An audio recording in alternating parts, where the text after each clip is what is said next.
দেখুন, প্রার্থী তালিকা ঘোষণার পর থেকে আমরা দেখছি দিকে দিকে তৃণমূল নেতারা কেউ প্রকাশ্যে না হলেও আকার ইঙ্গিতে বুঝিয়ে দিচ্ছেন যে তারা ক্ষুব্ধ। তৃণমূলের টিকিট না পাওয়া বিধায়করা লাইন দিয়েছেন বিজেপিতে, এমনই বিস্ফোরক দাবি করলেন খড়গপুরের বিজেপি প্রার্থী দিলীপ ঘোষ। বঞ্চিত তৃণমূল বিধায়করা ফোন করেছেন বিজেপি অফিসে, দাবি করেছেন দিলীপ ঘোষ। আজই প্রকাশিত হতে পারে বিজেপির দ্বিতীয় দফার প্রার্থী তালিকা প্রকাশের আগে এমনই চাঞ্চল্যকর দাবি দিলীপ ঘোষের। কে কোথায় দেখা করবে দেখুন না, যে এমএলএ টিকিট পায়নি সব বিজেপি অফিসে লাইন দিয়েছে, সবার ফোন আসছে। এর নতুন কি আছে? সেজন্য আমি কাউকে স্থায়ী শত্রু মিত্র মনে করি না, শত্রু তো মনে করেই না, আমার কারোর সঙ্গে ঝগড়া না। 144 জনের নাম প্রকাশ করেছে। দ্বিতীয় দফায় বা তৃতীয় দফায় বা চতুর্থ দফায় তারা বাকি প্রার্থী তালিকা প্রকাশ করে কিনা সেদিকে নজর থাকবে। কিন্তু যে খবর আমরা পাচ্ছি সূত্র মারফত, আজ হয়তো দ্বিতীয় দফার প্রার্থী তালিকা প্রকাশ করতে পারে বিজেপি। কিন্তু তার আগে দিলীপ ঘোষ তিনি বলছেন যে যারা টিকিট পাননি তারা বিজেপির সঙ্গে যোগাযোগ করছেন, ফোন আসছে বিজেপি অফিসে। জয়প্রকাশ মজুমদার এই মুহূর্তে আমাদের সঙ্গে রয়েছেন। জয়প্রকাশ বাবু, এটা তো ঠিক যে আপনাদের দলের অনেক নেতা যারা টিকিট পাননি তারা ক্যামেরার সামনে ক্ষোভ উগড়ে দিয়েছেন। একাধিক নেতা বিগত কয়েকদিন আমরা দেখেছি 48 ঘন্টায়। কিন্তু দিলীপ ঘোষ বলছেন যে এনারা নাকি যারা টিকিট পাননি তারা নাকি বিজেপির সঙ্গে যোগাযোগ করছেন। কি মনে হয়, এটা কি মনস্তাত্ত্বিক কোনো চাপ নাকি সত্যি সত্যি যোগাযোগ করছে? আপনাদের কাছে কি খবর আছে? না, এটার নাম সম্পূর্ণভাবে হচ্ছে মিথ্যে কথা, মিথ্যে প্রচার, মিথ্যে কথা। এরা এই বিজেপি এইসব মিথ্যে কথার জাল বুনতে মহা ওস্তাদ। সব থেকে বড় কথা, হ্যাঁ আবেগ তো আছে। তৃণমূল কংগ্রেসের সিমেন্টিং ফ্যাক্টর হচ্ছে আবেগ, বিজেপির মতন টাকা নয়। টাকা ওদের কাছে হচ্ছে দলের প্রধান উৎস হচ্ছে টাকা, আর আমাদের প্রধান শক্তি হচ্ছে আবেগ। হ্যাঁ, আবেগে আমরা সবাই দল করি এবং সেই ক্ষেত্রে অনেক আবেগ আশাহত হলে মনের মধ্যে কষ্ট তৈরি হয়, কিন্তু সেগুলোও সব মিটে যায়। আর বিজেপিতে আমাদের নেতা নেত্রীরা কেউ যাচ্ছে বলে আমাদের কাছে খবর নেই। আমরা একটা জিনিস পেয়েছি, শুভেন্দু অধিকারী কিছু লোককে ফোন করেছিলেন, আগের এমএলএ যারা, বিধায়ক যারা টিকিট পাননি, করে তাদের একটা অদ্ভুত প্রস্তাব দিয়েছেন।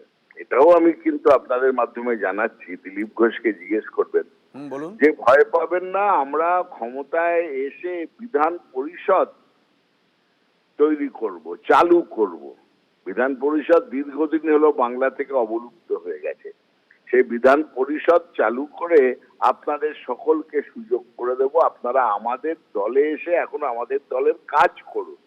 এটা হচ্ছে বিজেপির লোভনীয় লোভ দেখানোর প্রস্তাব।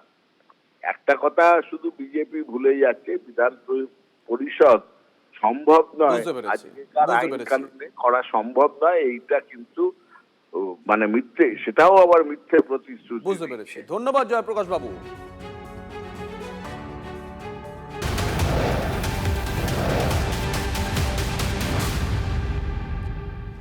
এদিকে ভোটে বুথ নিরাপত্তায় বিশেষ নজর কমিশনের তরফ থেকে ছাপ্পা রুখতে কড়া পদক্ষেপের পথে কমিশন। শ্রাবন্তী আমাদের সঙ্গে রয়েছেন, আমাদের সহকর্মী। শ্রাবন্তী, যেদিনকে নির্বাচনী নির্ঘণ্ট প্রকাশিত হলো সেদিনকে মুখ্য নির্বাচন কমিশনার তিনি জানিয়ে দিয়েছিলেন যে 100% ওয়েবকাস্টিং হবে। আর কি কি পদক্ষেপ?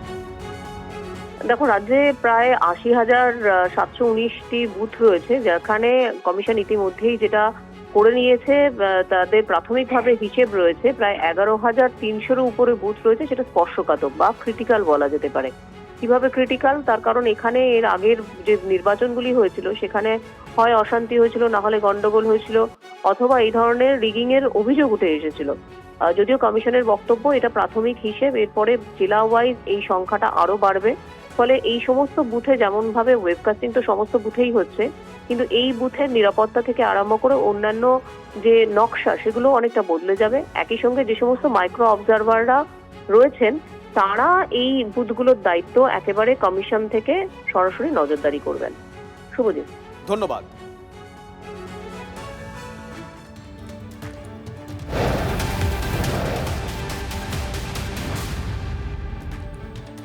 ব্যাক টু ব্যাক আরো একটা বড় খবর, দুদিনে বদলি বাংলার 15 জন আইপিএস কে বাংলা ত্রিসীমানায় রাখতে নারাজ কমিশন। 2 পুলিশ কমিশনার ও 1 ডিআইজি কে তামিলনাড়ুতে বদলি।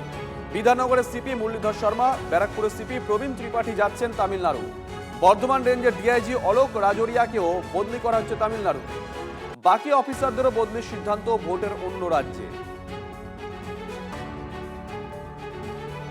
পশ্চিমবাংলায় যারা গতবার পোস্ট পোল ভায়োলেন্সে আমাদের কর্মীদের সুরক্ষা দিতে পারেনি, গুন্ডাদের আটকায়নি, দাঁড়িয়ে দেখেছে মজা। এখানে বারবার ভোটে যারা পঞ্চায়েত বা পুরসভার ভোটে যারা দিগিং করায় সেসব লোক থাকলে তো প্রি ফেয়ার ইলেকশন হবে না, তাদেরকে নিশ্চয়ই এখানে রাখবে না, তাদেরকে কোথায় নিয়ে যাবে, যাক আর জম্মু কাশ্মীরে নিয়ে যাক।